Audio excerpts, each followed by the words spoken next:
আসসালামু আলাইকুম। আপনারা শুনছেন সর্বশেষ আন্তর্জাতিক সংবাদ। শুরুতে শিরোনাম পড়ে বিস্তারিত। লেবাননের বিভিন্ন স্থানে হামলা চালাল ইসরায়েল। গাজা ও পশ্চিম তীরে সমানতালে চলছে ইসরায়েলি বর্বরতা। $3.9 বিলিয়ন সাবমেরিন তৈরির কারখানা বানাচ্ছে অস্ট্রেলিয়া। আরও থাকছে, মন্ত্রিসভায় চমক দেখাতে চান তারেক রহমান। সর্বশেষ থাকছে, সিরিয়া থেকে কয়েক হাজার কুখ্যাত অপরাধীকে সরাল যুক্তরাষ্ট্র। এতক্ষণ শুনছেন সংবাদ শিরোনাম, এখন বিস্তারিত। তার আগে অনুরোধ থাকবে, ভিডিওতে লাইক দিন এবং ভিডিও সম্পর্কে আপনার গুরুত্বপূর্ণ মতামত কমেন্ট করে জানিয়ে দিন। লেবাননের বিভিন্ন স্থানে হামলা চালাল ইসরায়েল। ইসরায়েলি বাহিনী শনিবার লেবাননের দক্ষিণাঞ্চলের বিভিন্ন এলাকায় একাধিক হামলা চালিয়েছে। স্থানীয় মিডিয়া জানিয়েছে, হামলার লক্ষ্যবস্তু ছিল বেসলায়া, হুমিন আল তাহাতা ও দেইর আল জাহরান এলাকার মধ্যবর্তী অঞ্চল এবং জাবাল আল রিহানের উঁচু জমি। মেইস আল জাবালে একটি ইসরায়েলি কোয়াডকপ্টার ড্রোন আবাসিক এলাকার একটি ভবন ধ্বংস করেছে। ক্ষয়ক্ষতির পরিমাণ ও হতাহতের সঠিক তথ্য এখনও জানা যায়নি। লেবাননের সরকারি কর্তৃপক্ষ এখনও আনুষ্ঠানিক বিবৃতি দেয়নি। ইসরায়েলি সেনারা এক্স প্ল্যাটফর্মে হামলার সত্যতা স্বীকার করে জানান, তারা হিজবুল্লাহর সঙ্গে যুক্ত অবকাঠামোর ওপর হামলা চালিয়েছে।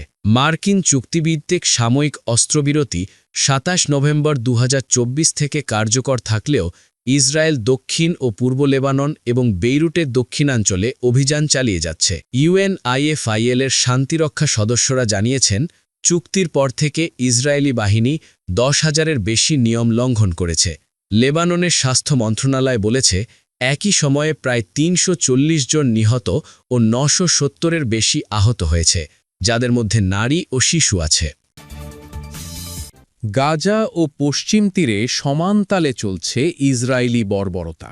ফিলিস্তিনের অধিকৃত পশ্চিম তীরে অবৈধ বসতি স্থাপনকারীদের হামলায় অন্তত ৫৪ ফিলিস্তিনি আহত হয়েছেন।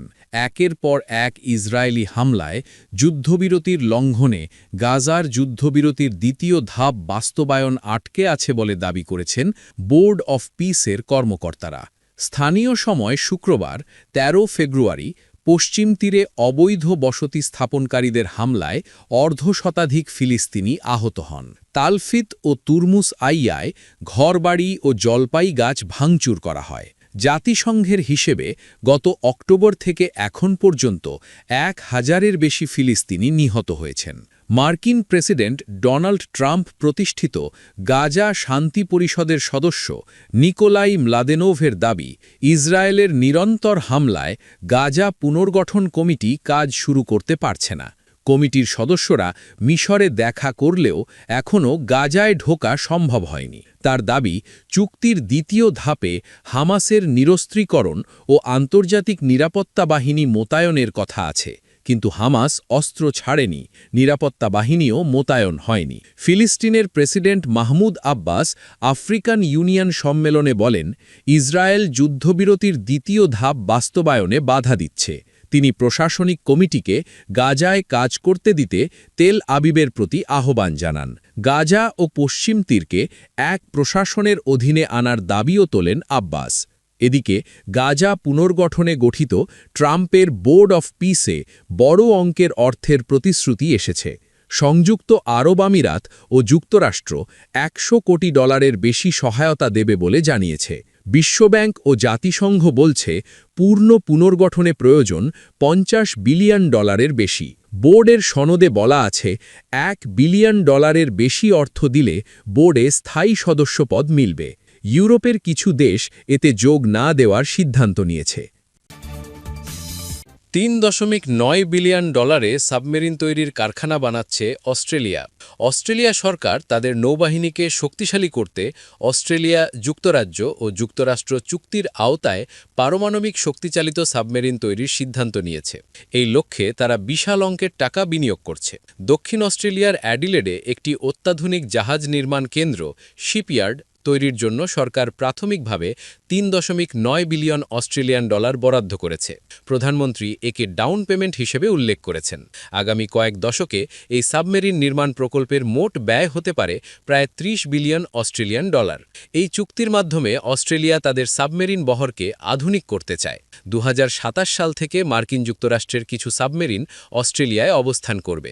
2030 সালের দিকে অস্ট্রেলিয়া সরাসরি যুক্তরাষ্ট্রের কাছ থেকে কয়েকটি ভার্জিনিয়া শ্রেণীর পারমাণবিক সাবমেরিন কিনবে।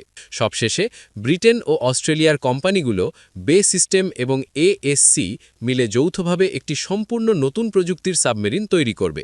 এটি অস্ট্রেলিয়ার ইতিহাসের সবচেয়ে বড় প্রতিরক্ষা বিনিয়োগ, যা সমুদ্রসীমায় তাদের শক্তি অনেক গুণ বাড়িয়ে দেবে। এই বিশাল শিপইয়ার্ড প্রকল্পের ফলে আগামী কয়েক দশকে হাজার হাজার মানুষের কর্মসংস্থান হবে। পেন্টাগনের রিভিউ অনুযায়ী অস্ট্রেলিয়া বেশ দ্রুতগতিতেই এই পারমাণবিক সক্ষমতা অর্জনের পথে এগোচ্ছে। সূত্র রয়টার্স। মন্ত্রিসভায় চমক দেখাতে চান তারেক রহমান। স্মার্ট ও জবাবদিহিমূলক সরকার গঠনই লক্ষ্য। ত্রয়োদশ জাতীয় সংসদ নির্বাচনে নিরঙ্কুশ সংখ্যাগরিষ্ঠতা অর্জন করেছে বাংলাদেশ জাতীয়তাবাদী দল বিএনপি। দলটি এককভাবে সরকার গঠন করতে যাচ্ছে।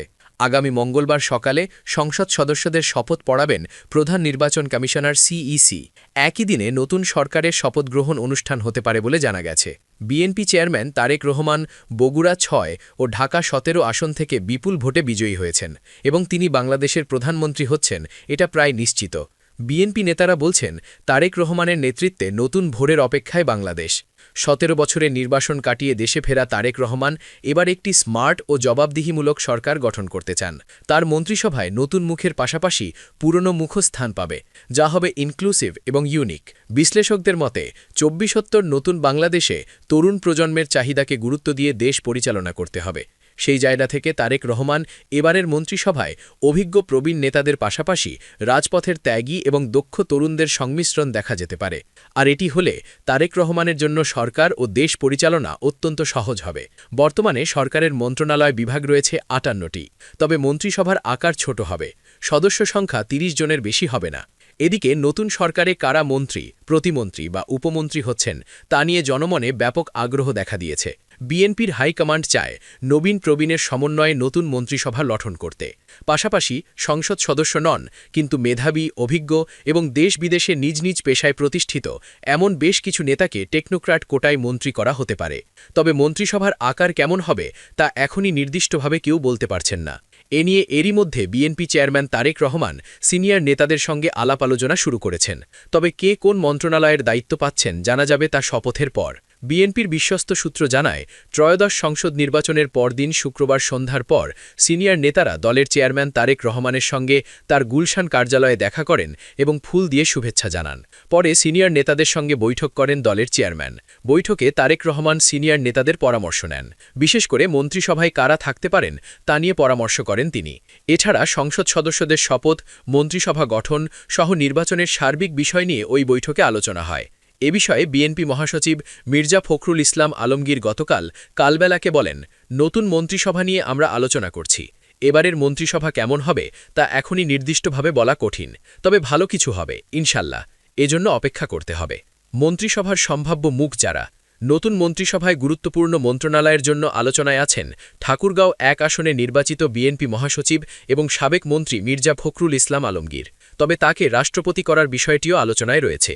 এছাড়া গুরুত্বপূর্ণ মন্ত্রণালয় পেতে পারেন কুমিল্লা 1 আসনে নির্বাচিত স্থায়ী কমিটির সদস্য ও সাবেক মন্ত্রী ড খন্দকার মোশাররফ হোসেন, ঢাকা 3 আসনে নির্বাচিত বিএনপির স্থায়ী কমিটির সদস্য গোয়েশ্বর চন্দ্র রায়, ঢাকা 8 আসনে নির্বাচিত বিএনপির স্থায়ী কমিটির সদস্য মির্জা আব্বাস, সিরাজগঞ্জ 2 আসনে নির্বাচিত বিএনপির স্থায়ী কমিটির সদস্য ইকবাল হাসান মাহমুদ টুকু, নরসিংদী 2 আসনে নির্বাচিত স্থায়ী কমিটির সদস্য ড আব্দুল মঈন খান, চট্টগ্রাম 11 আসনে নির্বাচিত বিএনপির স্থায়ী কমিটির সদস্য আমির খসরু মাহমুদ চৌধুরী, কক্সবাজার 1 আসনে নির্বাচিত স্থায়ী কমিটির সদস্য সালাউদ্দিন আহমদ, দিনাজপুর 6 আসনে নির্বাচিত বিএনপির স্থায়ী কমিটির সদস্য প্রফেসর ড এজেড জাহিদ হোসেন, কুমিল্লা 3 আসন থেকে নির্বাচিত দলের ভাইস চেয়ারম্যান ও সাবেক প্রতিমন্ত্রী কাজী শাহ মোফাজ্জল হোসাইন কায়কোবাদ। সম্ভাব্য মন্ত্রিসভার তালিকায় আরও আছেন কিশোরগঞ্জ 3 আসনে নির্বাচিত বিএনপি ভাইস চেয়ারম্যান ও সাবেক মন্ত্রী ড ওসমান ফারুক, লালমনিরহাট 3 আসনে নির্বাচিত রংপুর বিভাগীয় সাংগঠনিক সম্পাদক আসাদুল হাবিব দুলু, নেত্রকোনা 4 আসনে নির্বাচিত বিএনপির ভাইস চেয়ারম্যান ও সাবেক স্বরাষ্ট্র প্রতিমন্ত্রী লুৎফুজ্জামান বাবর। নেত্রকোনা 1 আসনে নির্বাচিত বিএনপির আইন বিষয়ক সম্পাদক ব্যারিস্টার কায়সার কামাল। জামালপুর 1 আসনে নির্বাচিত বিএনপির কোষাধ্যক্ষ রশিদুজ্জামান মিল্লাত। শরীয়তপুর 3 আসনে নির্বাচিত বিএনপি চেয়ারম্যানের সাবেক এপিএস মিয়া নুরুদ্দিন আহমেদ অপু। খুলনা 3 আসনে নির্বাচিত বিএনপি ছাত্র বিষয়ক সম্পাদক রকিবুল ইসলাম বকুল। খুলনা 5 আসনে নির্বাচিত বিএনপি নেতা ও ক্রিকেট বোর্ডের সাবেক সভাপতি আলী আসগার লবি। যশোর 3 আসনে নির্বাচিত বিএনপির খুলনা বিভাগীয় সাংগঠনিক সম্পাদক ভারপ্রাপ্ত অনিন্দ ইসলাম অমিত। ঝিনাইদহ 1 আসনে নির্বাচিত বিএনপির কেন্দ্রীয় মানবাধিকার সম্পাদক ও সাবেক attorney general advocate Asaduzzaman. Feni 3 আসনে নির্বাচিত বিএনপির ভাইস চেয়ারম্যান ও বিশিষ্ট ব্যবসায়ী আব্দুল আউয়াল মিন্টু। নোয়াখালী 4 আসনে নির্বাচিত ভাইস চেয়ারম্যান মোহাম্মদ শাহজাহান। নোয়াখালী 3 আসনে নির্বাচিত দলের ভাইস চেয়ারম্যান ও সাবেক মন্ত্রী বরকতুল্লাহ বুলু। নোয়াখালী 1 আসনে নির্বাচিত দলের চেয়ারম্যানের উপদেষ্টা ব্যারিস্টার মাহবুবউদ্দিন খোকন।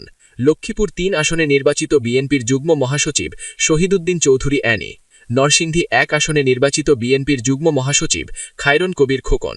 নারায়ণগঞ্জ 2 আসনে নির্বাচিত বিএনপির ঢাকা বিভাগীয় সহ মহাসম্পাদক নজরুল ইসলাম আজাদ। ঢাকা 1 আসনে নির্বাচিত ঢাকা জেলা বিএনপি প্রধান খন্দকার আবু আশফাক। মুন্সিগঞ্জ 2 আসনে নির্বাচিত বিএনপির যুগ্ম মহাসচিব অ্যাডভোকেট আব্দুস সালাম আজাদ। মানিকগঞ্জ 3 আসনে নির্বাচিত দলের চেয়ারম্যানের উপদেষ্টা আফরোজা খানম রীতা। পাবনা 5 আসনে বিএনপি চেয়ারপারসন মরহুমা খালেদা জিয়ার বিশেষ সহাকার শামসুর রহমান শিমুল বিশ্বাস।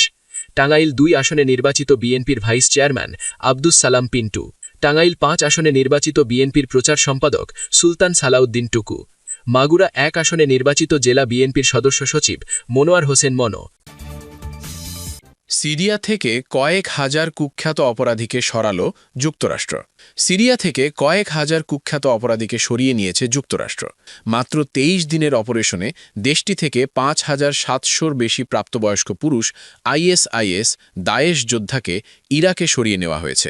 শনিবার 14 ফেব্রুয়ারি আনাদলু এজেন্সির এক প্রতিবেদনে এ তথ্য জানানো হয়েছে। যুক্তরাষ্ট্রের সেন্ট্রাল কমান্ড শুক্রবার জানিয়েছে উত্তর পূর্ব সিরিয়া থেকে 5,700-র বেশি অপরাধীকে ইরাকের হেফাজতে স্থানান্তরের 23 দিনের মিশন সফলভাবে সম্পন্ন হয়েছে।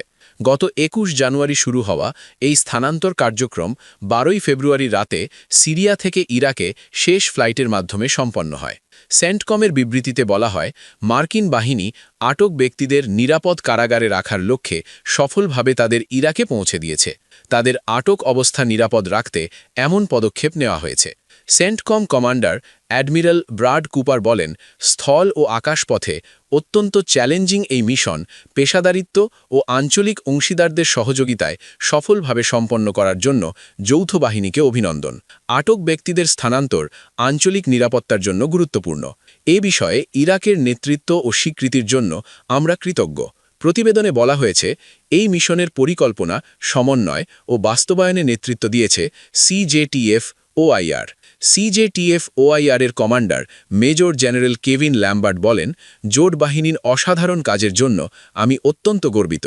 সুশৃঙ্খল ও নিরাপদ এই স্থানান্তর কার্যক্রম সিরিয়ায় আইএসআইএস-এর পুনরুত্থান ঠেকাতে সহায়ক হবে।